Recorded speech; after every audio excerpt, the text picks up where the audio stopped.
Oil corporation நிறுவனத்தின் Indian lorry ஓட்டுநர்கள் சார்பில் மாசி மக பிரம்மோற்சவத்தில் கலந்து கொண்ட பக்தர்களுக்கு 25ஆம் ஆண்டாக அன்னதானம் வழங்கப்பட்டது.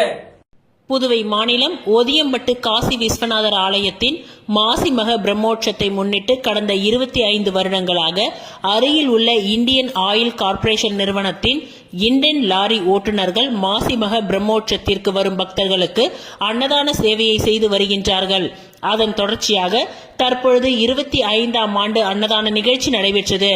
இதில் லாரியில் இரவு முழுவதும் உணவை தயார் செய்து சுமார் 5 வகையான உணவுகள் ஒரு இனிப்பு என்று இந்த ஆண்டிற்கான அன்னதான சேவை செய்தனர். இந்த நிகழ்ச்சியை தொடர்ந்து செய்து வரும் ஓட்டுநர்கள் சங்க நிர்வாகிகளான 100க்கும் மேற்பட்ட இன்றைய லாரி ஓட்டுநர்கள் இதில் பங்கேற்று மாசி மக தீர்த்த வாரியில் கலந்து கொண்ட பக்தர்களுக்கு அன்னதானத்தை வழங்கினார்கள். மேலும் 25 ஆண்டு சேவையை பாராட்டி பக்தர்களும் பொதுமக்களும் அன்னதானத்தை பெற்றுச் சென்றனர்.